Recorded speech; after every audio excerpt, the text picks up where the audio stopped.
ಗುರುಃ ಶ್ರೀರ್ಬ್ರಹ್ಮಣೋ ವಿಷ್ಣುಃ ಸುರಾಣಾಂಚ ಗುರೋರ್ಗುರುಃ ಮೂಲಭೂತಗುರುಃ ಸರ್ವಜನಾನಾಂ ಪುರುಷೋತ್ತಮಃ ಯಸ್ಮಾತ್ ಬ್ರಹ್ಮೇಂದ್ರ ರುದ್ರಾದಿದೇವತಾನಾಂ ಶ್ರೇಯೋಪಿ ಚ ಜ್ಞಾನಸ್ಫೂರ್ತಿಸ್ತದಾ ತಸ್ಮೈ ಹರಯೇ ಗುರವೇ ನಮಃ. ಶ್ರೀ ಗಣಾಧಿಪತಯೇ ನಮಃ. ಸುವರ್ಣವಾಹಿನಿಯ ಸಮಸ್ತ ಕನ್ನಡ ಬಂಧುಗಳಿಗೂ ಸಮಸ್ತ ಸನಾತನ ಧರ್ಮದ ಭಾರತೀಯ ಶ್ರದ್ಧಾಳುಗಳಿಗೂ ಗುರುಪೂರ್ಣಿಮೆಯ ವ್ಯಾಸಪೂರ್ಣಿಮೆಯ ಶುಭಕಾಮನೆಗಳು ಮತ್ತು ಶುಭ ಚಿಂತನೆಗಳು. ಇಂತಹ ಒಂದು ವಿಶೇಷವಾಗಿರ್ತಕ್ಕಂತಹ ದಿನದಲ್ಲಿ ವ್ಯಾಸಪೂರ್ಣಿಮೆ ಅಂತ ಆಚರಣೆಯಲ್ಲಿ ಅನಾದಿ ಕಾಲದಿಂದ ಈ ದೇಶದಲ್ಲಿ ಗುರು ಪರಂಪರೆಯನ್ನು ಪೂಜಿಸ್ತಕ್ಕಂತಹ ಒಂದು ಸತ್ಸಂಪ್ರದಾಯದ ವಿಶೇಷದಲ್ಲಿ ವಿಶೇಷವಾಗಿರ್ತಕ್ಕಂತಹ ದಿನ ವ್ಯಾಸಪೂರ್ಣಿಮೆ. ವ್ಯಾಸಪೂರ್ಣಿಮೆ ಅಥವಾ ಗುರುಪೂರ್ಣಿಮೆ ಈ ಎರಡು ರೀತಿಯಲ್ಲಿ ಇದನ್ನು ಕರಿತೇವೆ. ವ್ಯಾಸಪೂರ್ಣಿಮೆ ಅಂತನ್ನೋದು ಪ್ರಾಚೀನವಾಗಿರ್ತಕ್ಕಂತಹ ಒಂದು ಹೆಸರು. ಮಹರ್ಷಿ ವೇದವ್ಯಾಸರ ಅವರನ್ನೇ, ಅವರ ಸಾಧನೆಗಳನ್ನೇ, ಅವರ ಕೊಡುಗೆಗಳನ್ನೇ ಋಷಿಮುನಿಗಳು ಆಗಿನ ಕಾಲದಲ್ಲಿ ಕೊಂಡಾಡಿರತಕ್ಕಂತಹ ಒಂದು ವಿಶೇಷ ದಿನ. ಹಾಗಾಗಿ ಅದು ವ್ಯಾಸಪೂರ್ಣಿಮೆ. ಕಾಲ ಕಳೆದಂತೆ ಮತಾಚಾರ್ಯರುಗಳು ಮುಂದೆ ಬಂದಂತೆ ಅದು ಗುರುಪೂರ್ಣಿಮೆಯಾಗಿ ಅದನ್ನು ಕರೆಯಲ್ಪಡಿತು. ಹಾಗಾಗಿ ವ್ಯಾಸಪೂರ್ಣಿಮೆ ಅಂದರೂ ಗುರುಪೂರ್ಣಿಮೆ ಅಂತಂದರೂ ಕೂಡ ಎರಡೂ ಒಂದೇ ಅರ್ಥ ಬರ್ತದೆ. ಈ ವ್ಯಾಸಪೂರ್ಣಿಮೆ ಅಂತಂದರೆ ಪೂರ್ಣಿಮೆಯೇ ಯಾಕೆ, ದಶಮಿಯೋ ಅಷ್ಟಮಿಯೋ ಯಾಕೆ ಬರಲಿಲ್ಲ ಅಂತ. ರಾಮನಿಗೆ ನವಮಿ, ಕೃಷ್ಣನಿಗೆ ಅಷ್ಟಮಿ. ಅವರು ಅವತಾರ ಮಾಡಿದ್ರು ಅಥವಾ ಅವತ್ತು ಜನ್ಮ ಆಯಿತು, ಅದಕ್ಕೆ ಅಷ್ಟಮಿ ಇತ್ತು, ನವಮಿ ಇತ್ತು, ಆಯಿತು ಅಂತಂತ ಅದು ಹಾಗಲ್ಲ ವಿಚಾರ. ಅಷ್ಟಮಿ ಅಂತಂತಂದರೆ ಎಲ್ಲ ಬಗೆಯ ದೋಷಗಳನ್ನು ಹೇಳ್ತಕ್ಕಂಥದ್ದು 8ನೇ ಸಂಖ್ಯೆ. ಆ ಎಲ್ಲ ದೋಷಗಳನ್ನು ಪರಿಹಾರ ಮಾಡ್ತಕ್ಕಂತಹ ಅವತಾರ 8ನೇ ರೂಪ ಅಂತಂತ. ಹಾಗಾಗಿ ಅವನ ಅಷ್ಟಮಿ ಕೃಷ್ಣನಿಗೆ ಮುಂದಿನ ತಿಂಗಳು ಜನ್ಮಾಷ್ಟಮಿ ಬರ್ತಾ ಇದೆ. ನವಮಿಯೇ ಯಾಕೆ ರಾಮನಿಗೆ ಅಂತಂದರೆ ನಮ್ಮ ಎಲ್ಲ ಪೂರ್ವ ಕರ್ಮ ಅಕರ್ಮ, ಸತ್ಕರ್ಮ ದುಷ್ಕರ್ಮ ಎಲ್ಲ ನಮ್ಮ ಪೂರ್ವದ ಎಲ್ಲ ಸಂಖ್ಯೆಯನ್ನು 9ರಲ್ಲಿ ಕೂಡಿಸಿದ್ದಾರೆ ಸಂಖ್ಯಾಶಾಸ್ತ್ರದಲ್ಲಿ ಅಥವಾ ಜ್ಯೋತಿಷ್ಯ ಶಾಸ್ತ್ರದಲ್ಲಿ. ನಮ್ಮ ಪೂರ್ವಿಕರಲ್ಲೇ ಅತ್ಯಂತ ಶ್ರೇಷ್ಠನಾಗಿರ್ತಕ್ಕಂತಹ ದೇವತಾ ಅವತಾರ ಅಥವಾ ಅವತಾರ ಪುರುಷ ಶ್ರೀರಾಮಚಂದ್ರನು. ಆದ್ದರಿಂದ ರಾಮನಿಗೆ ನವಮಿ ಅಂತಂತ ಅನುಸಂಧಾನ ಮಾಡಿದ್ದಾರೆ ಶಾಸ್ತ್ರಕಾರರು. ಹಾಗೆಯೇ ವ್ಯಾಸ ಪೂರ್ಣಿಮೆ, ವ್ಯಾಸದೇವರು ಅಂತಂತಂದರೆ ಜ್ಞಾನಕ್ಕೆ ಸಂಬಂಧಪಟ್ಟಿರ್ತಕ್ಕಂಥದ್ದು, ವಿಜ್ಞಾನಕ್ಕೆ ಸಂಬಂಧಪಟ್ಟಿರ್ತಕ್ಕಂಥದ್ದು. ವೇದ ಶಾಸ್ತ್ರಾಣಿ ಮೇತತ್ ಸರ್ವಂ ಜನಾರ್ದನಾಥ್ ಅಂತ ಏನು ಹೇಳ್ತಾರೆ ವ್ಯಾಸರ ಮಾತೆ. ಹಾಗಾಗಿ ಎಲ್ಲ ಜ್ಞಾನಗಳ ತವನಿಧಿ, ಎಲ್ಲ ಜ್ಞಾನ ವಿಜ್ಞಾನಗಳ ಗಡಣ ವೇದವ್ಯಾಸ ದೇವರು, ಮಹಾವಿಷ್ಣುವಿನ ಋಷಿಯ ಅವತಾರವಾಗಿರ್ತಕ್ಕಂತಹ ವೇದವ್ಯಾಸ ದೇವರ ಪೂರ್ಣಿಮೆಯಂದು ಯಾಕೆ ಅಂತಂದರೆ, ಪೂರ್ಣಿಮೆ ಅಂತಕ್ಕಂಥದ್ದೇ ಕೂಡ ಅದರದ್ದೇ ಆಗಿರುವಂಥ ಪೂರ್ಣ, ಅದರ ಹೆಸರೇ ಪೂರ್ಣವಾಚ್ಯತ. ತಿಥಿಗಳಲ್ಲೇ ಪೂರ್ಣವಾಗಿರ್ತಕ್ಕಂಥದ್ದು ಪೂರ್ಣಿಮೆ. ಜ್ಞಾನ ಯಾವತ್ತೂ ಪೂರ್ಣವಾಗಿ ಇರಬೇಕು ಅಂತಂತ, ಅರ್ಧಂಬರ್ಧ ತಿಳ್ಕೊಂಡಿರ್ತಕ್ಕಂಥದ್ದಲ್ಲ, ಅಥವಾ ಯಾವುದೋ ಒಂದು ವಿಷಯದ ಬಗ್ಗೆ ಮಾತ್ರ ಜ್ಞಾನ ಇರತಕ್ಕಂಥದ್ದು ಅಲ್ಲ, ಅಥವಾ ಕೆಲವಾರು ವಿಷಯಗಳು ಮಾತ್ರ ಅಲ್ಲ. ಪೂರ್ಣವಾಗಿರ್ತಕ್ಕಂತಹ ವಿಶ್ವಸ್ಥಿತಿ ಪ್ರಳಯ ಸರ್ಗ ಮಹಾವಿಭೂತಿ ವೃತ್ತಿ ಪ್ರಕಾಶ ನಿಯಮಾವೃತಿ ಬಂಧ ಮೋಕ್ಷ, ಸೃಷ್ಟಿ ಸ್ಥಿತಿ ಸಂಹಾರ ಲಯ ವಿಲಯನ ಜ್ಞಾನ ಅಜ್ಞಾನ ಬಂಧ ಮೋಕ್ಷ ಅಂತಕ್ಕಂತಹ ಎಲ್ಲ ಬಗೆಯ ಸರ್ವಜ್ಞತೆಯನ್ನು ಯಾವ ಹೆಸರಿಂದ ಕರಿಬಹುದು? ಪೂರ್ಣದ ಹೆಸರಿಂದ ಕರಿಬಹುದು. ಹಾಗಾಗಿ ಪೂರ್ಣಿಮೆ. ಅಂತಹ ಜ್ಞಾನನಿಧಿಯಾಗಿರ್ತಕ್ಕಂತಹ ವೇದವ್ಯಾಸ ದೇವರನ್ನು ದೇವತೆಗಳು, ಋಷಿಗಳು, ರಾಜರು ಮತ್ತು ಜನರು ಇವರೆಲ್ಲರೂ ಕೂಡ ಪೂಜಿಸಿರ್ತಕ್ಕಂತಹ ದಿನ ಆಷಾಢ ಮಾಸದ ಪೂರ್ಣಿಮೆಯ ತಿಥಿ, ಹಾಗಾಗಿ ಅದು ಪೂರ್ಣಚಂದ್ರನು ಇರತಕ್ಕಂತಹ ತಿಥಿ. ಹಾಗಾಗಿ ಪೂರ್ಣಿಮೆ ವ್ಯಾಸದೇವರ ಪೂರ್ಣಿಮೆ. ಅವರು ಜಗದ್ಗುರುಗಳು, ಹಾಗಾಗಿ ವ್ಯಾಸ ಪೂರ್ಣಿಮೆ. ಇನ್ನೊಂದು ಅರ್ಥದಲ್ಲಿ ಚಂದ್ರನ ಪೂರ್ಣ ಸ್ವಭಾವ ಅಂತಂತಂದರೆ ಚಂದ್ರಾತ್ ಮನಃಕಾರಕ, ಅಂದರೆ ಎಲ್ಲ ಮನಸ್ಸಿನ ವೃತ್ತಿಗಳಿಗೆ ಚಂದ್ರನು ಕಾರಕತ್ವ ಹೊಂದಿರತಕ್ಕಂಥವನು. ಹಾಗಾಗಿ ಸತ್ವಪ್ರಧಾನವಾಗಿರ್ತಕ್ಕಂತಹ ಗ್ರಹ ಚಂದ್ರಗ್ರಹ. ವೇದಶಾಸ್ತ್ರಾರ್ಥಗಳಲ್ಲಿ ಇರತಕ್ಕಂತಹ ಸತ್ವಾಂಶವು ಪೂರ್ಣವಾಗಿ ನಮಗೆ ತಿಳಿಲಿಕ್ಕೆ ಮನಸ್ಸು ಪ್ರಸನ್ನವಾಗಿ ಇರಬೇಕು. ಸುಪ್ರಸಾದ ಪ್ರಸನ್ನಾತ್ಮ ಅಂತ ಏನು ಹೇಳ್ತಾರೆ, ಹಾಗಾಗಿ ಅಂತಹ ಪ್ರಸನ್ನತೆಯನ್ನು ಮನಸ್ಸಿಗೆ ಕೊಡ್ತಕ್ಕಂಥದ್ದು ಪೂರ್ಣಿಮೆಯ ತಿಥಿ. ಹಾಗೂ ಕೂಡ ಪೂರ್ಣಿಮೆಯಂದೇ ಗುರುಪೂಜೆ ಅಂತಂತ ಬಂದಿರುವುದಕ್ಕೆ ತತ್ವಾರ್ಥವು. ಈ ಹಿನ್ನೆಲೆಯಲ್ಲಿ ವೇದವ್ಯಾಸರು ಯಾರು ಏನು ಅಂತಂತ ನಾವು ವಿಚಾರ ಮಾಡಿಕೊಳ್ಬೇಕು. ವೇದವ್ಯಾಸರು ಸಾಕ್ಷಾತ್ ಶ್ರೀಮನ್ನಾರಾಯಣನ ಅವತಾರವೇ ಅಂತ ಶಾಸ್ತ್ರಗಳೇ ಪ್ರಮಾಣವಾಕ್ಯವಾಗಿ ಹೇಳಿರತಕ್ಕಂಥದ್ದು. ವೇದ, ಪುರಾಣ, ಧರ್ಮಶಾಸ್ತ್ರಗಳು ಇದೆಲ್ಲ ಕಾಲಕಾಲಕ್ಕೆ ಅದರ ಪುನರುಜ್ಜೀವನ ಮಾಡಬೇಕಾಗ್ತದೆ. ಹಾಗಾಗಿ ಭಗವಂತನು ತಾನೇ ಸ್ವಯಂ ಸಂಕಲ್ಪಿಸಿಕೊಂಡು ಯುಗ ಯುಗಗಳಲ್ಲೂ ಕೂಡ ಪ್ರತಿ ಯುಗದಲ್ಲಿ ಒಂದೇ ರೂಪದಿಂದ, ಭಗವಂತನ ಅನೇಕ ರೂಪಗಳುಂಟು, ಅನೇಕ ಅವತಾರಗಳುಂಟು. ಎಲ್ಲ ರೂಪಗಳು ಅವತಾರವಾಗಿ ಬರೋದಿಲ್ಲ. ಸೃಷ್ಟಿಯಾದಿ ಅನಂತ ರೂಪಗಳು ಉಂಟು ಭಗವಂತನಿಗೆ. ಆದರೆ ಅವತಾರಕ್ಕೆ ಭಗವಂತನಿಗೆ ಬೇರೆ ಬೇರೆ ರೂಪ ಉಂಟು. ಮತ್ಸ್ಯ, ಕೂರ್ಮ, ವರಾಹ, ನಾರಸಿಂಹ, ವಾಮನ ಇತ್ಯಾದಿ. ಕೇಶವಾದಿ 24 ನಾಮ, ಅಜಾದಿ ನಾಮಗಳು, ಇದೆಲ್ಲ ಅನೇಕ ಅವತಾರ ರೂಪಗಳುಂಟು. ಆದರೆ ವೇದವ್ಯಾಸ ಋಷಿಯ ರೂಪ ಏನಿದೆ, ಇದು ಅತ್ಯಂತ ವಿಶೇಷವಾಗಿರ್ತಕ್ಕಂತಹ ರೂಪ. ಯಾಕೆ ಅಂತಂದರೆ ಯುಗ ಯುಗದಲ್ಲೂ ಪುನಃ ಮತ್ಸ್ಯಾವತಾರ ಆಗೋದಿಲ್ಲ, ಯುಗ ಯುಗದಲ್ಲೂ ಕಲ್ಕ್ಯಾವತಾರ ಅಂತಂತ ಆಗೋದಿಲ್ಲ. ಆದರೆ ಯುಗ ಯುಗದಲ್ಲೂ ಸದಾ ಜಗತ್ತಿಗೆ ವಾಂಗ್ಮಯವನ್ನು ಜ್ಞಾನ ವಿಜ್ಞಾನವನ್ನು ಕೊಡ್ತಕ್ಕಂತಹ ಅವತಾರ ವೇದವ್ಯಾಸ ರೂಪ. ಹಾಗಾಗಿ ವೇದವ್ಯಾಸರ ರೂಪ ಪ್ರತಿ ಯುಗದಲ್ಲೂ ಅದೇ ರೂಪದಿಂದ ವೇದವ್ಯಾಸರಾಗಿಯೇ ಅವತಾರ ಮಾಡ್ತಾ ಇರ್ತಾರೆ. ಹಾಗಾಗಿ ಅವರು ಚಿರಜೀವಿನಃ. ಸಪ್ತೈತೆ ಚಿರಜೀವಿನಃ ಅಂತಂತ ಏನು 7 ಚಿರಂಜೀವಿಗಳ ನಾಮಸ್ಮರಣೆಯನ್ನು ಮಾಡಲಿಕ್ಕೆ ಶಾಸ್ತ್ರಗಳು ಹೇಳಿದ್ದೆ, ಅದರಲ್ಲಿ ವಿಶಿಷ್ಟವಾಗಿರ್ತಕ್ಕಂತಹ ಭಗವದ್ರೂಪ ವೇದವ್ಯಾಸ ದೇವರ ರೂಪ. ಹನುಮಾಂಶ್ಚ ವಿಭೀಷಣ, ಹನುಮದ್ದೇವರನ್ನು ಪರಮಗುರುವನ್ನಾಗಿ ಅಲ್ಲಿ ಸ್ಮರಣೆ ಮಾಡಿದ್ದಾರೆ. ಮತ್ತು ಎಲ್ಲದಕ್ಕಿಂತ ವಿಶೇಷವಾಗಿರ್ತಕ್ಕಂತಹ ಚಿರಜೀವಿನಃ ಅನ್ನೋದು ವೇದವ್ಯಾಸ ದೇವರ ಒಂದು ರೂಪವಾಗಿದೆ. ಇದು ವೇದವ್ಯಾಸ ದೇವರ ಒಂದು ಅವತಾರದ ಹಿನ್ನೆಲೆ. ಯಾಕಾಗಿ ಅವತಾರ ಮಾಡ್ತಾರೆ ಅಂತಂತ, ಪ್ರತಿ ಯುಗದಲ್ಲೂ ಈ ಜಗತ್ತಿಗೆ ವೇದವಾಂಗ್ಮಯವನ್ನು ಕೊಡುವ ಏಕೈಕ ಋಷಿ ಆದ್ದರಿಂದ ಅವರಿಗೆ ಆದಿಕವಿ ಅಂತ ಹೆಸರು. ತೇನೇ ಬ್ರಹ್ಮಹೃದಯ ಆದಿಕವಯೇ ಮುಹ್ಯಂತಿಯಂ ಸೂರಯಃ ಅಂತ ಏನು ಭಾಗವತ ಹೇಳ್ತದೆ, ಎಲ್ಲ ಕವಿಗಳ ಹೃದಯದಲ್ಲಿ ಆ ಜ್ಞಾನ ವಿಜ್ಞಾನ ಎಂಬತಕ್ಕಂತಹ ಆನಂದವನ್ನು ತುಂಬಿ ಅವರನ್ನು ಮೋಹಿಸ್ತಕ್ಕಂತಹ ಒಂದು ಮಹಿಮೆ ಈ ವೇದವ್ಯಾಸ ದೇವರಿಗೆ ಅವರು ಕೊಡ್ತಕ್ಕಂತಹ ಜ್ಞಾನ ವಿಜ್ಞಾನಗಳಿಗೆ ಇದೆ. ಹಾಗಾಗಿ ಅವರು ವೇದವ್ಯಾಸರು. ವ್ಯಾಸ ಅಂದರೆ ವಿಶಾಲ ಬುದ್ಧಯ, ಬಹಳ ತುಂಬ ವಿಶಾಲವಾಗಿರ್ತಕ್ಕಂತಹ ಜ್ಞಾನ ಇರತಕ್ಕಂಥದ್ದು ಅಂತ ವ್ಯಾಸ. ವೇದವ್ಯಾಸರ ಜಯಂತಿ ಅಂತಂತಾನೂ ಕೂಡ ಈ ಹುಣ್ಣಿಮೆಯನ್ನು ಅಂದುಕೊಳ್ಳೋರಿದ್ದಾರೆ. ಆದರೆ ವೇದವ್ಯಾಸರ ಜಯಂತಿ ವ್ಯಾಸ ಪೂರ್ಣಿಮೆ ಅಲ್ಲ, ಗುರುಪೂರ್ಣಿಮೆ. ವ್ಯಾಸ ಪೂರ್ಣಿಮೆ ಅಂತ ಕರೆಯೋದು ಗುರುಗಳ ಪೂಜೆಗಾಗಿ, ಗುರುಗಳ ಸಾನ್ನಿಧ್ಯವನ್ನು, ಗುರುಗಳ ಮಹಿಮೆಯನ್ನು ಚಿಂತನೆ ಮಾಡಲಿಕ್ಕೋಸ್ಕರ ಮಾಡ್ತಕ್ಕಂಥದ್ದು ವೇದವ್ಯಾಸ ದೇವರ ಹೆಸರಲ್ಲಿ. ಇದು ಜಯಂತಿ ಅಲ್ಲ. ಜಯಂತಿ ಅಂದರೆ ಬರ್ತ್ಡೇ, ಅವರು ಹುಟ್ಟಿದ ದಿನ, ಅವತಾರ ಮಾಡಿದ ದಿನ, ಈ ರೀತಿ.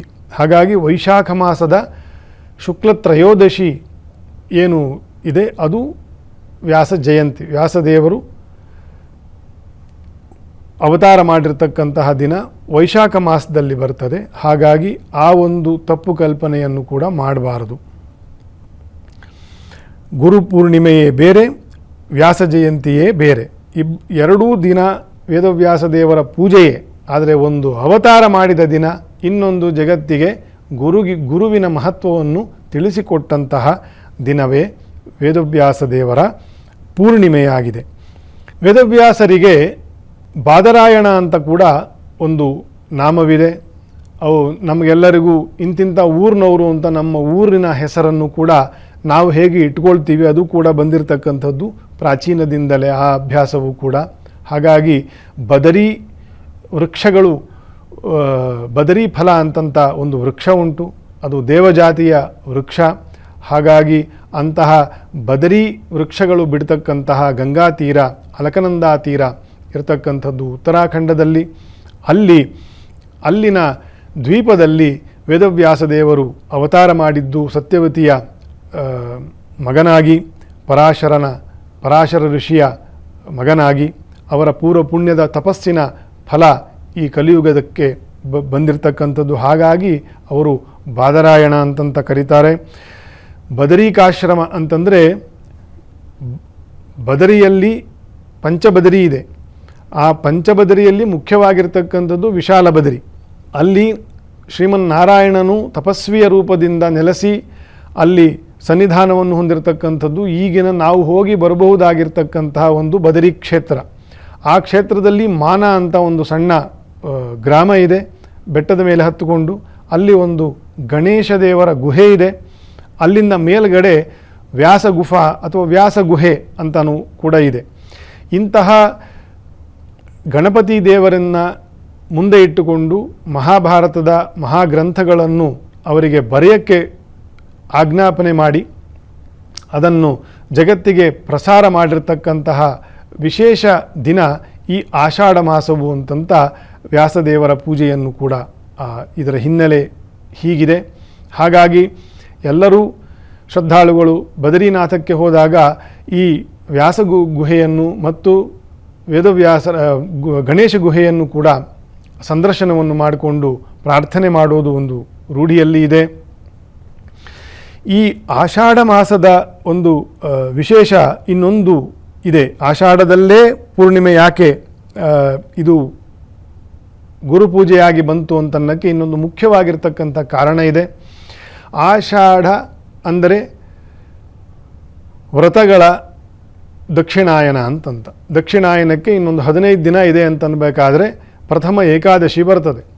ಇಂತಹ ಸಂದರ್ಭದಲ್ಲೇ ದೇವತೆಗಳನ್ನು, ಋಷಿಗಳನ್ನು, ಗಣಪತಿ ದೇವರ ಸಮ್ಮುಖದಲ್ಲಿ, ಸಜ್ಜನರು, ಸಾಧಕರು, ರಾಜರುಗಳ ಸಮ್ಮುಖದಲ್ಲಿ ಇಂತಹ ಗುರುಪೂಜನೆಯನ್ನು ಮಾಡಿಸಿ ಇವತ್ತಿನಿಂದ ಇದರ ಇಂತಹ ಆಧ್ಯಾತ್ಮಿಕ ಸಾಧನೆಗೆ ಬೇಕಾಗಿರತಕ್ಕಂತಹ ಶಾಸ್ತ್ರಾದಿ ಶ್ರವಣ ಮನನ ಸಂಕೀರ್ತನೆಗಳು ಏನು ಬೇಕು ಬದುಕಿಗೆ ಅದನ್ನು ದಯಪಾಲಿಸಿರ್ತಕ್ಕಂತಹ, ಅದನ್ನು ವ್ರತ ಮಾಡಲಿಕ್ಕೆ ಒಂದು ಸಮಯ ಬೇಕಲ್ಲ. ಮಳೆಗಾಲ, ಕೃಷಿ ಚಟುವಟಿಕೆಗಳೆಲ್ಲ ನಿಂತಿರ್ತದೆ. ದೇಹ, ಮನಸ್ಸು, ಅಂತಃಕರಣ ಇಂಥ ಎಲ್ಲದಕ್ಕೂ ಕೂಡ ಆಂತರಿಕವಾಗಿ ಹಿಮ್ಮುಖ ಮಾಡಿಕೊಳ್ತಕ್ಕಂತಹ ಒಂದು ಸಾಧನೆ ವ್ರತ. ಆ ವ್ರತಗಳಲ್ಲೇ ಅತ್ಯಂತ ಉತ್ತಮವಾಗಿರ್ತಕ್ಕಂತಹ ವ್ರತ ಶಾಸ್ತ್ರಗಳ ಅಧ್ಯಯನ. ಅದರೊಂದಿಗೆ ಯಮ ನಿಯಮಾದಿ ಉಪವಾಸ ವ್ರತಾದಿಗಳಲ್ಲಿ ಅತ್ಯಂತ ಉತ್ತಮವಾಗಿರ್ತಕ್ಕಂಥದ್ದು ಏಕಾದಶಿ ವ್ರತ. ಮಾಸಗಳಲ್ಲೇ ಅತ್ಯಂತ ಉತ್ತಮವಾಗಿರ್ತಕ್ಕಂತಹ ವ್ರತ ಚಾತುರ್ಮಾಸ್ಯ. ಈ ಆಷಾಢ ಮಾಸದಲ್ಲೇ ಗುರುಗಳನ್ನು ಪೂಜಿಸಿ ಶಾಸ್ತ್ರಾರ್ಥಿಗಳ ಯಥಾಶಕ್ತಿ ಅವರಿಂದ ಸಂಪಾದನೆಯನ್ನು ಮಾಡಿ ಅದರ ಅಧ್ಯಯನ, ಅಧ್ಯಾಪನ, ವ್ರತದಿಂದ 4 ತಿಂಗಳು ಅದನ್ನು ಶ್ರದ್ಧೆಯಿಂದ ಸಾಧನೆಯನ್ನು ಮಾಡಿಕೊಳ್ಳಬೇಕು ಅಂತಕ್ಕಂತಹ ಹಿನ್ನೆಲೆ ಕೂಡ ಆಷಾಢ ಮಾಸದ ಪೂರ್ಣಿಮೆಯಂದೇ ಈ ವ್ಯಾಸ ಪೂರ್ಣಿಮೆಯನ್ನು ರಚನೆ ಮಾಡಿರ್ತಕ್ಕಂಥ ಒಂದು ಹಿನ್ನೆಲೆಯಾಗಿದೆ. ಇಂತಹ ವ್ಯಾಸದೇವರನ್ನು ಜಗದ್ಗುರುಗಳನ್ನಾಗಿಯೇ ನಮ್ಮ 3 ಮತಾಚಾರ್ಯರುಗಳಾಗಿರ್ತಕ್ಕಂತಹ 8ನೇ ಶತಮಾನದ ಆದಿಶಂಕರಾಚಾರ್ಯರು, 10ನೇ ಶತಮಾನದ ರಾಮಾನುಜಾಚಾರ್ಯರು, 12ನೇ ಶತಮಾನದ ಶ್ರೀಮನ್ ಮಧ್ವಾಚಾರ್ಯರು, ಇವರ 3 ಮಹೋನ್ನತ ಗುರುಗಳು ವೇದವ್ಯಾಸದೇವರನ್ನು ಯೋಗ ಮಾರ್ಗದಿಂದ ದರ್ಶನವನ್ನು ಮಾಡಿರತಕ್ಕಂಥದ್ದು ಅವರ ಗ್ರಂಥಗಳಲ್ಲಿ ಉಲ್ಲೇಖವನ್ನು ಮಾಡಿದ್ದಾರೆ. ಯಾಕಂದರೆ ವೇದವ್ಯಾಸದೇವರು ಚಿರಜೀವಿಗಳು. ಯೋಗ ಮಾರ್ಗದಿಂದ ವೇದವ್ಯಾಸದೇವರನ್ನು ಈ ನಮ್ಮ 3 ಮತಾಚಾರ್ಯರುಗಳು ಯಾರಿದ್ದಾರೆ ಅವರು ದರ್ಶನವನ್ನು ಮಾಡಿ ಅವರಿಂದ ಪ್ರಸಾದವನ್ನು ಪಡೆದಿದ್ದಾರೆ ಅಂತಂತೂ ಕೂಡ ಇದರಿಂದ ನಮ್ಮ ಧರ್ಮದಲ್ಲಿ, ನಮ್ಮ ಸನಾತನ ಪರಂಪರೆಯಲ್ಲಿ ವೇದವ್ಯಾಸದೇವರಿಗೆ ಇರತಕ್ಕಂತಹ ಶ್ರೇಷ್ಠತೆಯನ್ನು ಜಗತ್ತಿಗೆ ಸ್ಪಷ್ಟವಾಗಿ ಆಧಾರಯುಕ್ತವಾಗಿ ಹೇಳಿರ್ತಕ್ಕಂತಹ ಗುರುಗಳು ನಮ್ಮ 3 ಮತಾಚಾರ್ಯರುಗಳೇ ಆಗಿರ್ತಾರೆ. ಅದೆಲ್ಲದರ ಬಗ್ಗೆ ನಮಗೆ ಅತ್ಯಂತ ಶ್ರದ್ಧೆ ಮತ್ತು ಗೌರವ, ಆದರವನ್ನು ನಾವು ಬೆಳೆಸ್ಕೊಳ್ತಾ ಹೋಗಬೇಕು. ವೇದವ್ಯಾಸದೇವರ ಒಂದು ಚರಿತ್ರೆ ಅಥವಾ ಗುರು ಪರಂಪರೆಯ ವಿಷಯದಲ್ಲಿ ಮಾತಾಡಲಿಕ್ಕೆ ನಮಗೆ ಅಷ್ಟು ಯೋಗ್ಯತೆ ಇಲ್ಲ. ಬಹಳ ಸಣ್ಣವರಿದ್ದೀವಿ ನಾವು. ಸಮುದ್ರಕ್ಕೆ ಹೋಗಿ ನಾನು ಸ್ನಾನ ಮಾಡಿ ಬಂದೆ ಅಂತ ಅಂದುಕೊಳ್ಳೋದು ಎಷ್ಟೋ ಅಷ್ಟು ಮಾತ್ರವೇ. ಸಮುದ್ರ ಹೇಗಿದೆಯೋ ಪೂರ್ಣಾತ್ ಪೂರ್ಣ ಮುದಚ್ಯತೆ. ನಾವು ಅಷ್ಟು ಮಾತ್ರ ಗುರುಗಳ ಪ್ರಾಮುಖ್ಯತೆ ಏನು ಅಂತಂತ, ಗುರುಗಳಿಗೆ ಗುರುತಮೋ ಧಾಮಃ, ಗುರುಗಳಿಗೆಲ್ಲ ಗುರುವಾಗಿರ್ತಕ್ಕಂಥವನು, ಎಲ್ಲ ಗುರುಗಳ ಅಂತರ್ಯಾಮಿ ಆಗಿರ್ತಕ್ಕಂತಹ ಗುರು ವೇದವ್ಯಾಸದೇವರು. ಅಂತಹ ಚಿಂತನೆಯನ್ನು ಒಂದು ಸ್ವಲ್ಪ ನಾವು ಅನುಸಂಧಾನ ಮಾಡಿಕೊಳ್ಳಲಿಕ್ಕೆ ಪ್ರಯತ್ನ ಮಾತ್ರ ಮಾಡ್ಬೋದೇ ಹೊರತುವೆ ಗುರುಗಳನ್ನು ವರ್ಣಿಸಲಿಕ್ಕೆ ನಮಗೆ ಅಶಕ್ಯರು ಅಂತಂತ ನಾವು ವಿನೀತವಾಗಿ ತಿಳ್ಕೊಳ್ತಕ್ಕಂತಹ ಪ್ರಯತ್ನವನ್ನು ಕೂಡ ಈ ಗುರುಪೂರ್ಣಿಮೆಯ ಸಂದರ್ಭದಲ್ಲಿ ನಾವಿದನ್ನೂ ಕೂಡ ಮನಸ್ಸಿನಲ್ಲಿ ವಿಚಾರ ಮಾಡಿಕೊಳ್ಬೇಕಾಗತ್ತೆ. ಇಷ್ಟು ವೇದವ್ಯಾಸದೇವರ ಶಾಸ್ತ್ರಾನು ಸಾಧನೆ, ಕೃಪೆ ಮತ್ತು ಅದರ ಪ್ರಸರಣವನ್ನು ನಮ್ಮ ತ್ರಿಮತಾಚಾರ್ಯರುಗಳ ಮೂಲಕ ಜಗತ್ತಿಗೆ, ನಮ್ಮ ಈ ಕಲಿಯುಗಕ್ಕೆ ಬಳುವಳಿಯಾಗಿ ಕೊಟ್ಟಿದ್ದಾರೆ ಅಂತಂಥ ಹಿನ್ನೆಲೆಯನ್ನು ನಾವು ತಿಳ್ಕೊಂಡು, ಕೆಲ ಮಹನೀಯರು ಗುರುಗಳ ಒಂದು ಅವಶ್ಯಕತೆ ಜೀವನಕ್ಕೆ ಎಷ್ಟು ಇಂಪಾರ್ಟೆಂಟು, ಎಷ್ಟು ಅದರ ಪ್ರಾಮುಖ್ಯತೆಯನ್ನು ಹೇಳಿದ್ದಾರೆ ಅಂತನ್ನೋದನ್ನು ಕೂಡ ನಾವು ಗುರು ಪೂರ್ಣಿಮೆಯಂದು ವಿಚಾರವನ್ನು ಮಾಡಬೇಕು. ಯಾವುದೇ ಹಬ್ಬ ಹರಿದಿನ ವ್ರತಗಳಂದು ಬಾಹ್ಯ ಪೂಜೆಯಿಂದ ಅನೇಕವಾಗಿ ನಾವು ಮಾಡ್ತೇವೆ. ಹೂವು, ಹಣ್ಣು, ಫಲ ಕಾಣಿಕೆ, ನೈವೇದ್ಯ, ಪಾದಪೂಜೆ ಇದೆಲ್ಲವನ್ನು ಮಾಡ್ತೇವೆ, ಅಲಂಕಾರಾದಿ ಸೇವೆಗಳು. ಆದರೆ ಆಯಾ ದಿನದ ತತ್ವವಿಚಾರವನ್ನು ಕೂಡ ನಾವು ಶ್ರದ್ಧೆಯಿಂದ ಮಾಡಬೇಕು. ಆಗ ಮಾತ್ರ ಆಯಾ ವ್ಯಕ್ತಿತ್ವವು ರೂಪುಗೊಳ್ಳಲಿಕ್ಕೆ, ವ್ಯಕ್ತಿತ್ವವು ವಿಕಾಸಗೊಳ್ಳಲಿಕ್ಕೆ ಸಾಧ್ಯವಾಗ್ತದೆ. ಹಾಗಾಗಿ ಅಜ್ಞಾನ ತಿಮಿರಾಂಧಸ್ಯ ಜ್ಞಾನಾಂಜನ ಶಲಾಕಯ ಚಕ್ಷುರುನ್ಮೀಲಿತಂ ಯೇನ ತಸ್ಮೈ ಶ್ರೀ ಗುರವೇ ನಮಃ ಅಂತಂತ ಒಂದು ಪ್ರಖ್ಯಾತವಾಗಿರ್ತಕ್ಕಂಥ ಗುರು ಶ್ಲೋಕ. ಯಾಕಾಗಿ ಜ್ಞಾನವು ನಮಗೆ ಬೇಕು ಅಂತ ತಿಳಿಸ್ಕೊಡೋನು ಗುರು. ಅತ್ಯಂತ ಉದಾತ್ತವಾಗಿರ್ತಕ್ಕಂಥ ಗುರು ಹೆತ್ತ ತಾಯಿ ಆಗಿರ್ತಾಳೆ. ಅವಳಂತಹ ಗುರು ಇನ್ನೊಬ್ಬರು ಸಿಕ್ಕಲಿಕ್ಕೆ ಸಾಧ್ಯ ಇಲ್ಲ. ಇನ್ನೊಬ್ಬ ಗುರು ತಂದೆಯಾಗಿರ್ತಾನೆ, ನಮ್ಮನ್ನು ಪೋಷಣೆ ಮಾಡ್ತಕ್ಕಂತಹ, ನಮಗೆ ವಿದ್ಯಾ ದಾರಿಯಲ್ಲಿ ಹೋಗಲಿಕ್ಕೆ ಬೇಕಾಗಿರ್ತಕ್ಕಂತಹ ಪೋಷಣೆಯನ್ನು ಮಾಡ್ತಕ್ಕಂತಹ ತಂದೆ. ಇದರ ಹೊರತಾಗಿ ನಮಗೆ ಅನೇಕ ವಿಷಯದಲ್ಲಿ ಜ್ಞಾನವನ್ನು ಕೊಡ್ತಾ ಹೋಗ್ತಾರೆ. ಸ್ಕೂಲಲ್ಲಿ, ಶಾಲೆಯಲ್ಲಿ, ಕಾಲೇಜಲ್ಲಿ ಅನೇಕ ಸಬ್ಜೆಕ್ಟ್ಗಳಿದೆ. ಅನೇಕ ವಿಷಯಗಳನ್ನು ನಾವು ಕಲಿತೀವಿ, ಯಾರ್ಯಾರಿಂದಲೋ ಕಲಿತೀವಿ, ಯಾವ್ಯಾವುದೋ ಸಬ್ಜೆಕ್ಟನ್ನು ಕಲಿತೀವಿ. ಇವರೆಲ್ಲರೂ ಕೂಡ ತತ್ತತ್ ವಿಷಯದಲ್ಲಿ ಆಯಾ ಸಬ್ಜೆಕ್ಟಿನಲ್ಲಿ ನಮಗೆ ಬೋಧಕರು. ಇವರೆಲ್ಲರಿಗೂ ಕೂಡ ನಾವು ಕೃತಜ್ಞರಿದ್ದೀವಿ. ಆದರೆ ಗುರು ಇವರು ಯಾರೂ ಅಲ್ಲ. ತಾಯಿಯ ಸ್ಥಾನವೇ ಬೇರೆ, ತಂದೆಯ ಸ್ಥಾನವೇ ಬೇರೆ. ನಾನಾ ವಿಷಯದಲ್ಲಿ ನಾವು ಕಲಿತಕ್ಕಂತಹ ಜನರಲ್ಲಿ ಕಲಿತಕ್ಕಂತಹ ಜನರೇ, ಅವರ ವಿಷಯವೇ ಬೇರೆ. ಅವರೆಲ್ಲರಿಂದಲೂ ನಾವು ಉಪಕೃತರಾಗಿದ್ದೀವಿ. ಆದರೆ ಗುರುವಿನ ವಿಷಯದಲ್ಲಿ ಬರೀ ಉಪಕೃತರು ಮಾತ್ರ ಅಲ್ಲ. ಹಾಗಾಗಿ ಅವನು ಗುರು. ಯಾಕೆ ಅಂದರೆ ಅಜ್ಞಾನ ತಿಮಿರಾಂಧಸ್ಯ. ಏನು ಅಜ್ಞಾನ?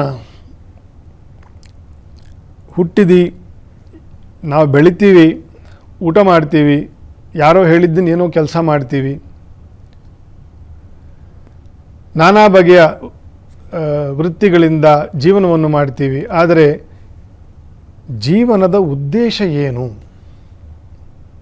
ಬದುಕನ್ನು ಸಾರ್ಥಕಪಡಿಸ್ಕೊಳ್ತಕ್ಕಂಥದ್ದು ಹೇಗೆ? ಮತ್ತು ನೀನು ಯಾಕೆ ಇಲ್ಲಿಗೆ ಹೀಗೆ ಬಂದಿದ್ದಿ? ನೀ ಹಿಂದೆ ಏನಾಗಿದ್ದಿ? ಮುಂದೆ ನಿನ್ನ ಯಾನ ಎತ್ತ? ಕುತಸ್ತ್ವಂ ಕೋಹಂ ಕುತಸ್ತ್ವಂ ಕಾಗಚ್ಚತಿ. ನೀನು ಎಲ್ಲಿ ಹೋಗುವವನಿದ್ದಿ?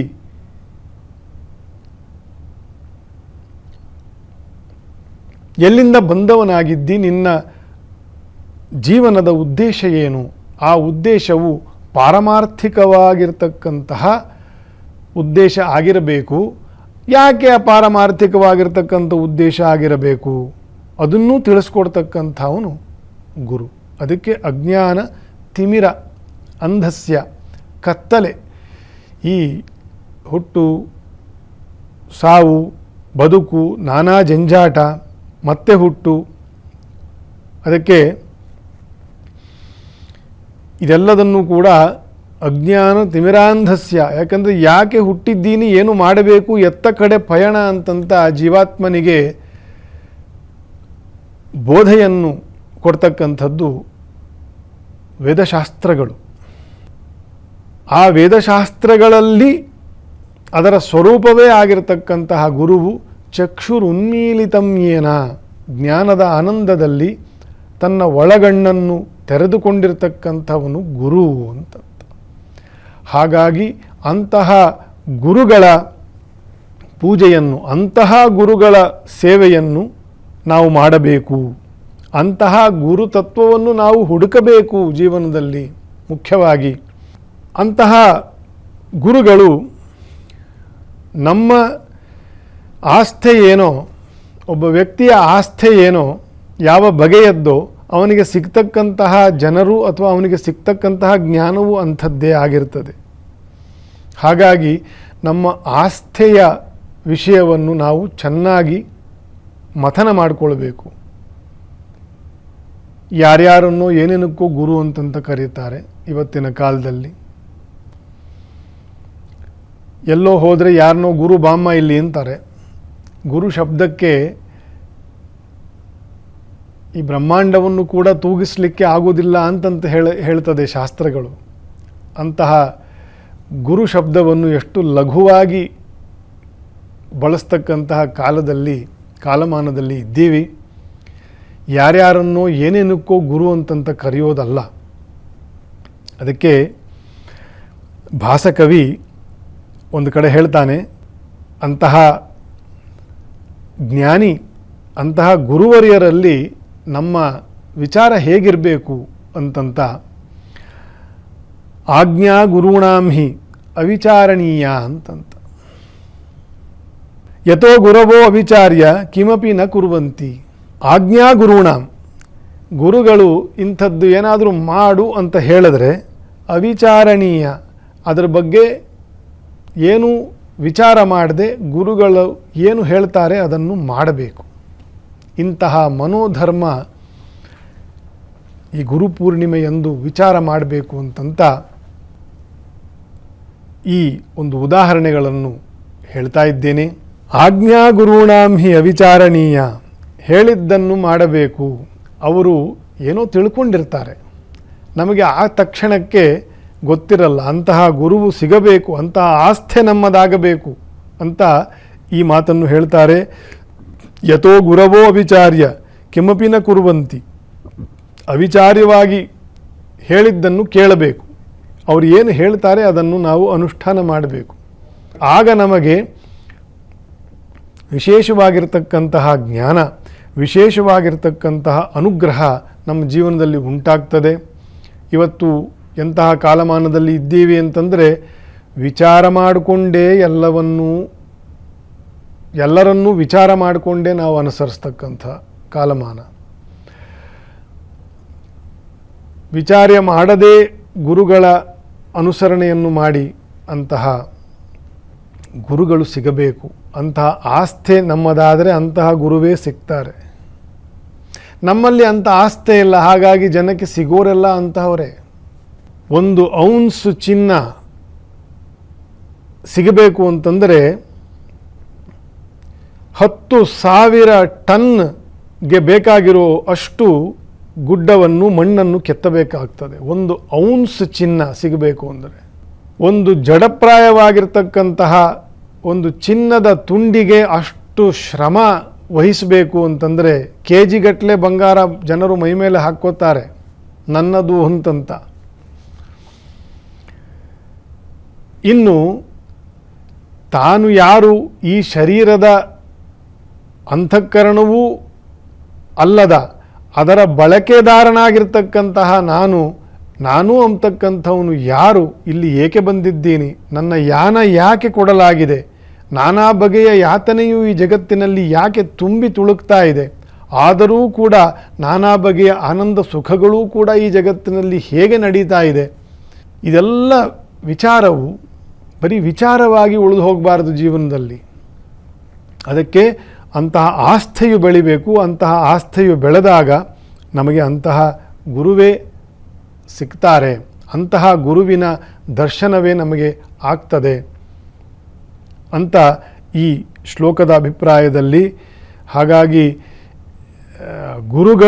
ಗುರುಗಳನ್ನು ಅನುಸರಿಸ್ತಕ್ಕಂತಹ ಶಿಷ್ಯರು ಇರಬೇಕು. ಆದರೆ ಇವತ್ತಿನ ಸಮಾಜದಲ್ಲಿ ಶಿಷ್ಯರು ಗುರುಗಳನ್ನು ಕಂಟ್ರೋಲ್ ಮಾಡುವ ಸಮಾಜದಲ್ಲಿ ಇದ್ದೇವೆ. ಶಿಷ್ಯರು, ಶಿಷ್ಯವರ್ಗವು, ಆ ಗುಂಪುಗಳು ಹೇಳಿದಂತೆ ಇವರ ಕಾರ್ಯಭಾರಗಳು ನಡೀತಕ್ಕಂತಹ ಸಂದರ್ಭಗಳಲ್ಲಿ ಇದ್ದೇವೆ.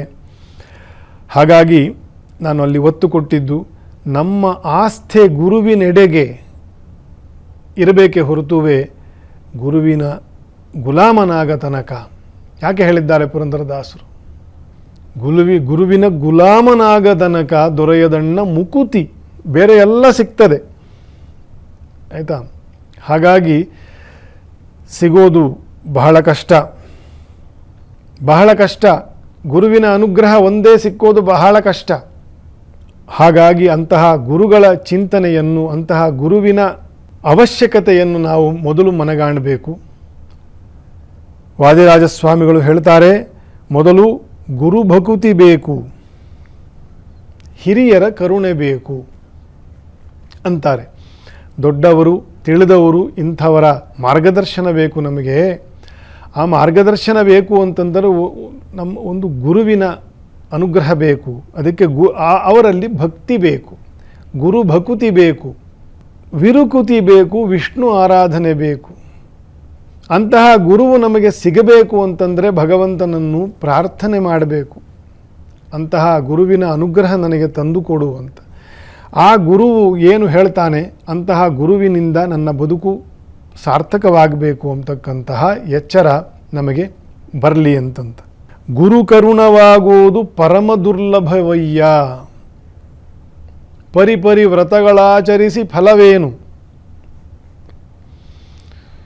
ಜಗತ್ತಲ್ಲಿ ಎಲ್ಲವೂ ಸಿಗ್ತದೆ, ಬಹಳ ಕಷ್ಟ ಗುರುವಿನ ಅನುಗ್ರಹ ಸಿಗ್ತಕ್ಕಂಥದ್ದು, ಗುರುತತ್ವದ ಬೋಧೆ ಸಿಗ್ತಕ್ಕಂಥದ್ದು ಬಹಳ ಕಷ್ಟ. ಅದನ್ನು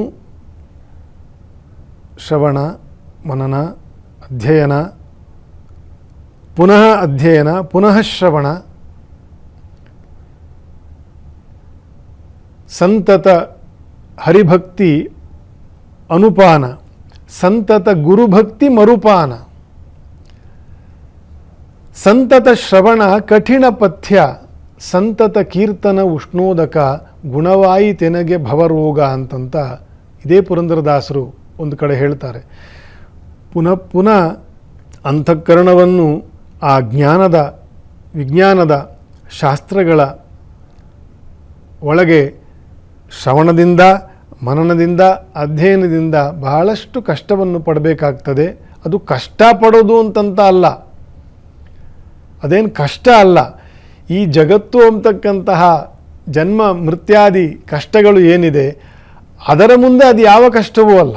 ಇದರಿಂದ ಪಾರಾಗಬೇಕು, ಇದರ ನಿರ್ವಹಣೆಯೂ ಆಗಬೇಕು, ಇದರಿಂದ ಪಾರು ಆಗಬೇಕು. ಅಂತಹ ಅನುಗ್ರಹ ನಮಗೆ ಗುರುಗಳಿಂದ ಸಿಗ್ತಕ್ಕಂಥದ್ದು. ಪರಿವ್ರತಗಳಾಚರಿಸಿ ಫಲವೇನು ಅಂತ ಕೇಳ್ತಾರೆ. ಗುರು ಕರುಣವಾಗೋದು ಪರಮ ದುರ್ಲಭವಯ್ಯ. ಅವರ ಕಾರುಣ್ಯವನ್ನು ಪಡಿಬೇಕು, ಅದೇ ದೊಡ್ಡದು. ವ್ರತ ಎಲ್ಲ ಹೇಳೋದು ಗುರುವಿನ ಅನುಗ್ರಹ ಬೇಕು ಅಂತಂತ. 16 ಬಗೆಯ ವ್ಯಂಜನಗಳನ್ನು ನಾವು ತಯಾರು ಮಾಡ್ತಕ್ಕಂಥದ್ದು ಹೊಟ್ಟೆ ತುಂಬಕ್ಕೆ ಅಂತಕ್ಕಂಥದ್ದಕ್ಕೋಸ್ಕರ ನಾವು 16 ಬಗೆಯ ಅಡುಗೆಯನ್ನು ಮಾಡ್ತೀವಿ ಹೊರತುವೆ ಅಡುಗೆ ಮಾಡೋದನ್ನೇ ಏನು ಶೋಕೇಸ್ ಮಾಡೋದಕ್ಕೋಸ್ಕರ ಅಲ್ಲವಲ್ಲ. ಅದರ ಮೂಲ ಉದ್ದೇಶ ಹೊಟ್ಟೆ ತುಂಬಬೇಕು, ಪುಷ್ಟಿ ಬರಬೇಕು ಅಂತಂತ. ಹಾಗೆ ಎಲ್ಲ ವ್ರತ ಹಬ್ಬಗಳು ಯಾವ್ದು ಸಾಧನೆಯನ್ನು ಹೇಳಿದ್ದಾರೆ ಶಾಸ್ತ್ರಗಳಲ್ಲಿ. ನೀವೆಲ್ಲ ಏನು ಮಾಡ್ತೀರಿ, ಇದೆಲ್ಲದರ ಉದ್ದೇಶ ಏನು? ಇದೆಲ್ಲರ ಉದ್ದೇಶ ಅಂತಹ ಗುರುವಿನ ಕರುಣವಾಗಬೇಕು ನಮಗೆ. ಹಾಗಾಗಿ ಶರೀರದ ಪುತ್ರ ಮಿತ್ರ ಕಳತ್ರ ಬಾಂಧವರು ನೆರೆಸರಿಸುವರೇ ಸದ್ಗತಿಗೆ ಸಾಧನವ.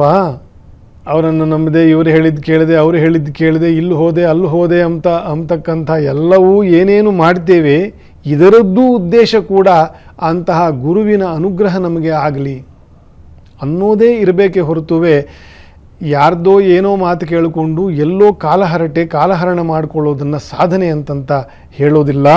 ಹಾಗಾಗಿ ನಿರುತದಿ ಗುರುಪಾದವ ನಿಜದಲ್ಲಿ ಭಜಿಸಲು, ಅಂತಹ ಗುರುಗಳನ್ನು ನಿಜವಾಗಿ ಭಜಿಸ್ತಕ್ಕಂತಹ ಆಸ್ಥೆ, ಮನಸ್ಸಿನಲ್ಲಿ ಆಸ್ಥೆ ಇಟ್ಟುಕೊಂಡಾಗ ಅಖಿಲ ಸಂಪದವಿತ್ತು, ಎಲ್ಲ ಬಗೆಯ ಉತ್ತಮವಾಗಿರ್ತಕ್ಕಂತಹ ಸಂಪತ್ತನ್ನು ಕೊಟ್ಟು ಪರಿಪಾಲಿಸುವ ನಮ್ಮ ಪುರಂದರ ವಿಠ್ಠಲ ಅಂತಂತ ಪುರಂದರದಾಸರು ಒಂದು ಕಡೆ ಹೇಳ್ತಾರೆ. ಇನ್ನು ಸರ್ವಜ್ಞ ಕವಿಯು ಬಹಳ ವಿಶೇಷವಾಗಿ ಗುರುತತ್ವದ ಬಗ್ಗೆ ಬಹಳ ಆಶ್ಚರ್ಯಕರವಾಗಿ ಹೇಳ್ತಾರೆ. ಗುರುವಿಂದ ದೈವಗಳು, ಗುರುವಿಂದ ಬಂಧುಗಳು, ಗುರುವಿಲ್ಲದ ದೈವವಾರು ಬಂಧುವಾರು, ಗುರುವಿನಿಂದಲೇ ಸಕಲ ಪುಣ್ಯಗಳು. ಯಾವ ಕೆಲಸದಿಂದ ಪ್ರಯೋಜನ ಏನು? ಎಲ್ಲ ಪ್ರಯೋಜನವೂ ಗುರುವಿನ ಅನುಗ್ರಹದ ಅಧೀನದಲ್ಲಿ ಇದೆ. ನಾವು ಹೇಳಲ್ವಾ, ಈ ಸತಿ ಗುರುಬಲ ಇದೆಯಾ, ಒಳ್ಳೆ ಕೆಲಸ ಮಾಡ್ಬೋದಾ, ಇವತ್ತು ಅಲ್ಲಿ ಹೋಗ್ಬೋದಾ, ಮದುವೆ ಮಾಡ್ಬೋದಾ, ಎಲ್ಲವೂ ಗುರುಬಲ ಇದೆಯಾ? ಗುರುಬಲ ಇದ್ದರೆ ಎಲ್ಲ ಒಳ್ಳೆಯದಾಗ್ತದೆ ಅಂತಂತ ಏನು ಜ್ಯೋತಿಷ್ ಶಾಸ್ತ್ರದಲ್ಲಿ ಹೇಳ್ತೇವೆ, ಅದನ್ನು ಸರ್ವಜ್ಞ ಕವಿ ಹೇಳ್ತಾನೆ.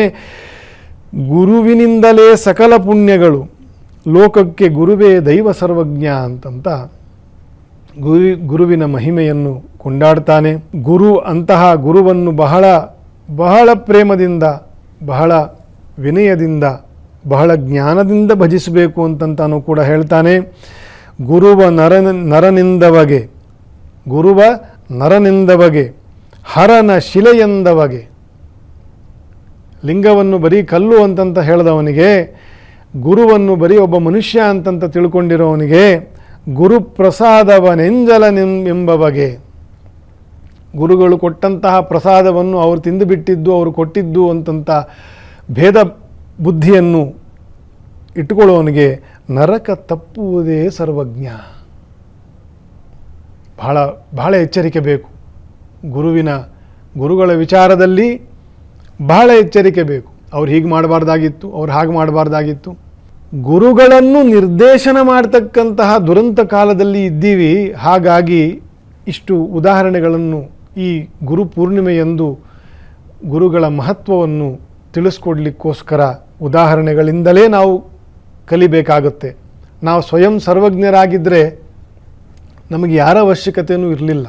ಹಾಗಾಗಿ ಯಥಾ ಪೂರ್ವಮಕಲ್ಪಯತ್, ಹಿಂದೆ ಯಾವ ರೀತಿಯ ಅನುಸಂಧಾನದಲ್ಲಿ ಜನಶ್ರೇಷ್ಠರು, ಶ್ರೇಷ್ಠ ಜೀವರುಗಳು ಬದುಕಿದ್ದರೋ ಅಂತಹ ವಿಚಾರವನ್ನು ನಾವು ಹೆಚ್ಚು ಅನುಸಂಧಾನ ಮಾಡಿಕೊಳ್ಬೇಕು. ಇನ್ನು ಮಹಾತ್ಮರಾಗಿರ್ತಕ್ಕಂಥ ಬಸವಣ್ಣನವರು ಈ ಗುರುತತ್ವವನ್ನು ಅಷ್ಟೇ ವಿಶೇಷವಾಗಿ ವರ್ಣನೆ ಮಾಡ್ತಾರೆ. ಗುರುಲಿಂಗ ಜಂಗಮನಿಂದ, ಜಂಗಮನಿಂದ ಪಾದೋದಕ, ಪಾದೋದಕ ಪ್ರಸಾದವಾಯಿತು. ಆ ಭಾವವೇ ಮಹಾಪ್ರಸಾದವಾಗಿ ಎನಗೆ, ಆ ಭಾವವೇ ಗುರುಲಿಂಗ ಜಂಗಮ, ಈಶ್ವರನ ಲಿಂಗವನ್ನು ಪೂಜಿಸಿರ್ತಕ್ಕಂತಹ ಜಂಗಮ ಅಂದರೆ ಭಕ್ತಜನರು, ಅವರ ಒಳಗಡೆ ಇರತಕ್ಕಂತಹ ಆ ಪರಮೇಶ್ವರ ಯಾರಿದ್ದಾನೆ ಅವನೇ ನನಗೆ ಗುರು, ಆ ಜಂಗಮರೇ ನನಗೆ ಗುರುಗಳು. ಅವರು ಏನು ಕೊಟ್ಟರೋ ಇಂಥದ್ದು ಅಂಥದ್ದು ಅಂತ ನಾನು ಯಾವತ್ತೂ ಅಪೇಕ್ಷೆ ಪಡಲಿಲ್ಲ. ಅವರು ಏನು ನನ್ನ ಕೈಗೆ ಕೊಟ್ಟರೋ ಅದು ನನಗೆ ಪ್ರಸಾದವಾಯಿತು. ಈ ಭಾವವೇ ಅಂದರೆ ಆ ಭಾವವೇ ಮಹಾಪ್ರಸಾದವಾಗಿ ಎನಗೆ, ಬೇರೆ ಪ್ರಸಾದವೆಂಬುದೇ ಇಲ್ಲ ಕೂಡಲ ಸಂಗಮ ದೇವ. ಅದು ಎರಡು ಅರ್ಥದಲ್ಲಿ ಬರ್ತದೆ.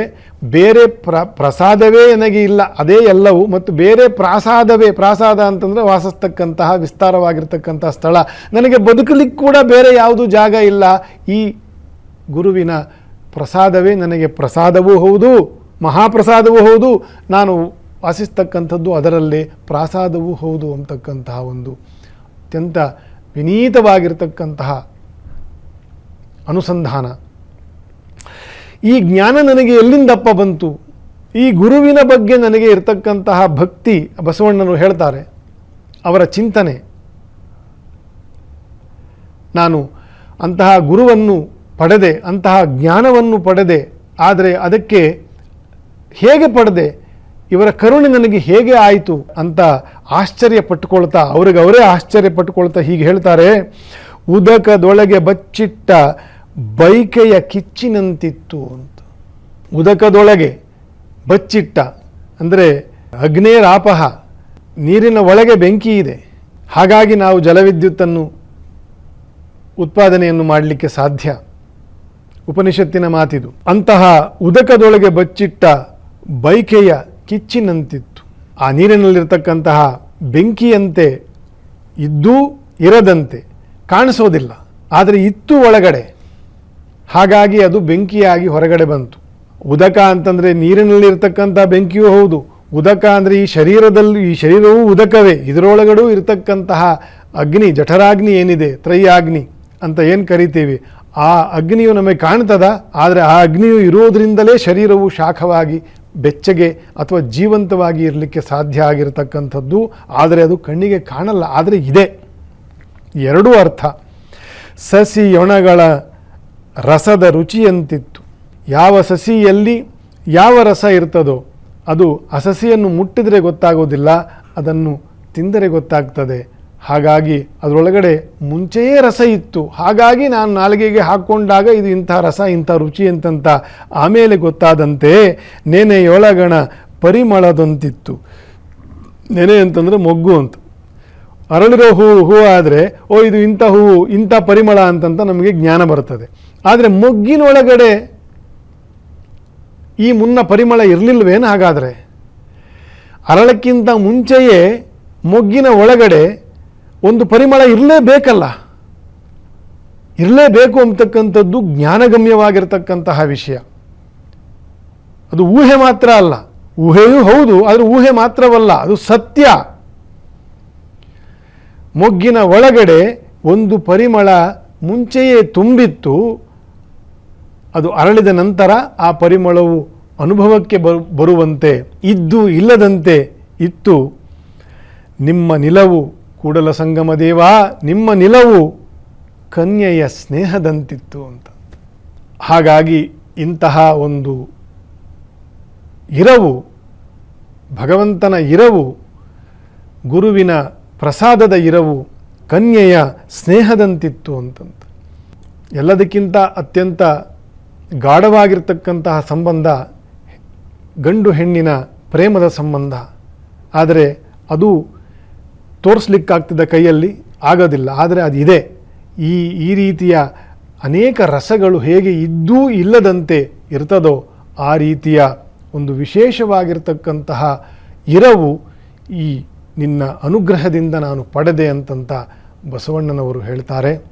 ನಮ್ಮ ಪೂರ್ವದ ಸಿದ್ಧಾಂತಕಾರರು, ವಚನಕಾರರು, ಹರಿದಾಸರು, ಅನಂತ ಗುರು ಪರಂಪರೆಯು ಏನು ಗುರುಗಳ ವಿಷಯವಾಗಿ ಯಾವ ಅನುಸಂಧಾನವನ್ನು ಈ ಪ್ರಪಂಚಕ್ಕೆ ಕೊಟ್ಟಿದ್ದಾರೆ, ನಮ್ಮ ಸಮಾಜಕ್ಕೆ ಕೊಟ್ಟಿದ್ದಾರೆ. ಸನಾತನ ಭಾರತೀಯ ಸಂಸ್ಕೃತಿ ಇರುವುದೇ ಗುರುಗಳ ಭಕ್ತಿಯ ಮೇಲೆ, ಶಾಸ್ತ್ರ ಸಿದ್ಧಾಂತಗಳ ಒಂದು ಮೇಳೈಕೆಯ ಮೇಲೆ, ಅದರ ಮೇಲೆ ಇರತಕ್ಕಂತಹ ಅಪಾರ ಅಚಲವಾಗಿರ್ತಕ್ಕಂತಹ ಶ್ರದ್ಧೆಯ ಮೇಲೆ. ಅಂತಹ ಶ್ರದ್ಧೆಯನ್ನು ಊರ್ಜೆಗೊಳಿಸ್ತಕ್ಕಂತಹ ಮಹಾಪರ್ವದಿನ. ಯಾಕಂದರೆ ಒಂದು ವೇದವ್ಯಾಸರ ಚರಿತ್ರೆ ಅಂತ ಹೇಳೋದು ಅದು ಒಂದು ಚರಿತ್ರೆ ಆಯಿತು, ಅವರು ಯಾಕೆ ಹುಟ್ಟಿದ್ರು, ಏನು ಮಾಡಿದ್ರು ಅಂತಂತ. ಆದರೆ ಇದು ಗುರುಗಳ ಪೂಜೆ ಅಂತಂತ ಏನಿದೆ, ಗುರುಗಳ ತತ್ವವನ್ನು ನಾವು ತಿಳ್ಕೊಂಡು ಆ ಮೂಲಕ ನಾವು ಗುರು ಪೂಜೆಯನ್ನು ಅಥವಾ ಗುರುಗಳ ಚರಿತ್ರೆಯನ್ನು, ನಾನಾ ಗುರು ಪರಂಪರೆಯ ಚರಿತ್ರೆಯನ್ನು ನಾವು ತಿಳ್ಕೊಂಡಾಗ ಏನಾಗ್ತದೆ, ಒಂದಕ್ಕೊಂದಕ್ಕೆ ಪೂರಕವಾಗ್ತದೆ. ಇಲ್ಲದೆ ಹೋದರೆ ಗುರುಗಳ ತತ್ವವೇ ವಿಚಾರ ಮಾಡದೆ, ಅದರ ಪ್ರಾಮುಖ್ಯತೆಯನ್ನೇ ವಿಚಾರ ಮಾಡದೆ, ನಾವು ಎತ್ತ ಸಾಗ್ತಾ ಇದ್ದೀವಿ ಆ ವಿಷಯದಲ್ಲಿ ಅಂತಕ್ಕಂತಹ ಆತ್ಮಾವಲೋಕನೆಯನ್ನೇ ಮಾಡಿಕೊಳ್ಳದೆ ಬರೀ ಪೂಜೆ ಪುನಸ್ಕಾರ ಅಥವಾ ಏನೋ ಪೂರ್ಣಿಮೆ ಆಚರಣೆ ಅಂತಂತ ಆದಾಗ ಅದು ಒಂದಕ್ಕೊಂದಕ್ಕೆ ಮೇಳಕ್ಕೆ ಇಲ್ಲದೇ ಇರೋ ಹಾಗೆ ಆಗಬಾರದು ಅಂತಕ್ಕಂತಹ ಎಚ್ಚರವೂ ಕೂಡ ನಮಗೆ ಬೇಕು. ಇಂತಹ ದಿನ ವ್ಯಾಸ ದೇವರ ನಾನಾ ಶ್ಲೋಕಗಳು ಪುಸ್ತಕದಲ್ಲಿ ಸಿಗ್ತದೆ. ಸ್ಕ್ರೀನ್ ಮೇಲೆ ಬರ್ತಾ ಇರತಕ್ಕಂತಹ 3 ಬಗೆಯ ಶ್ಲೋಕಗಳು ಬರ್ತಾ ಇದೆ. ಅದನ್ನಾದರೂ ಒಂದು ಕಡೆ ನೋಟ್ ಮಾಡಿಕೊಂಡು ಗೊತ್ತಿಲ್ಲದೆ ಇರತಕ್ಕಂಥವರು ಅದನ್ನಾದರೂ ಕೂಡ ಹೇಳ್ಕೊಳ್ತಾ ರಾಯರ ಫೋಟೋ ಮುಂದೇನೋ ಅಥವಾ ದೇವರ ಕೋಣೆ ಮುಂದೇನೋ 2-4 ತುಪ್ಪದ ದೀಪಗಳನ್ನು ಇಟ್ಟು ಈ ಶ್ಲೋಕಗಳನ್ನು ಕೂಡ ಜಪ ಮಾಡ್ಬೋದು. ವ್ಯಾಸಂ ವಸಿಷ್ಠನಪ್ತಾರಂ ಶಕ್ತೇ ಪೌತ್ರಮಕಲ್ಮಷಂ ಅನ್ನೋ ಒಂದು ಶ್ಲೋಕ, ಇನ್ನೊಂದು ವ್ಯಾಸಾಯ ವಿಷ್ಣು ರೂಪಾಯ ಅಂತಕ್ಕಂಥ ಒಂದು ಶ್ಲೋಕ, ಇನ್ನೊಂದು ದೇವಕಿ ನಂದನನಾಗಿರ್ತಕ್ಕಂಥ ಕೃಷ್ಣಂ ಒಂದೇ ಜಗದ್ಗುರುಂ ಅಂತಕ್ಕಂತಹ ಒಂದು ಶ್ಲೋಕ. ತುಂಬ ಸುಲಭವಾಗಿದೆ, ಜಗದ್ಗುರುವಿನ ಕಾರಕತ್ವ ಇರತಕ್ಕಂತಹ ಶ್ಲೋಕಗಳು ಇದು. ಹಾಗಾಗಿ ಅದನ್ನು ಸ್ಕ್ರೀನ್ ಮೇಲೆ ಡಿಸ್ಪ್ಲೇ ಆಗ್ತಾ ಇದೆ. ಅದನ್ನು ಕೂಡ ನೋಟ್ ಮಾಡಿಕೊಂಡು ಗೊತ್ತಿಲ್ಲದೆ ಇರತಕ್ಕಂಥವರಿಗೆ ಅನುಕೂಲ ಆಗಲಿ ವೇದವ್ಯಾಸರ ಈ ಶ್ಲೋಕವನ್ನು ಜಪ ಮಾಡಲಿಕ್ಕೆ ಅಂತಂತ ಈ ಎಲ್ಲ ಅನುಕೂಲಗಳನ್ನು ನಮಗೆ ಗುರು ಪೂರ್ಣಿಮೆಯ ವಿಶೇಷ ಸಂದರ್ಭದಲ್ಲಿ ಗುರುವಿನ ತತ್ವದ ಚಿಂತನೆಯನ್ನು ಇಷ್ಟು ಮಾತ್ರ ನಡೆಸಲಿಕ್ಕೆ ನಮಗೆ ಅನುಕೂಲ ಮಾಡಿಕೊಟ್ಟಿರ್ತಕ್ಕಂತಹ ಈ ದಿನ, ಈ ತತ್ವ ನಮ್ಮ ಎಲ್ಲರನ್ನೂ ಕೂಡ ಆ ಗುರುಗಳ ಎಡೆಗೆ ನಮ್ಮನ್ನು ಒಯ್ಲಿ, ನಮ್ಮನ್ನು ಕೃತಾರ್ಥರನ್ನಾಗಿ ಮಾಡಲಿ ಅಂತಂತ ಹೇಳ್ತಾ ತತ್ಸರ್ವಂ ಶ್ರೀ ವೇದವ್ಯಾಸಾತ್ಮಕ ಶ್ರೀಕೃಷ್ಣಾರ್ಪಣಮಸ್ತು.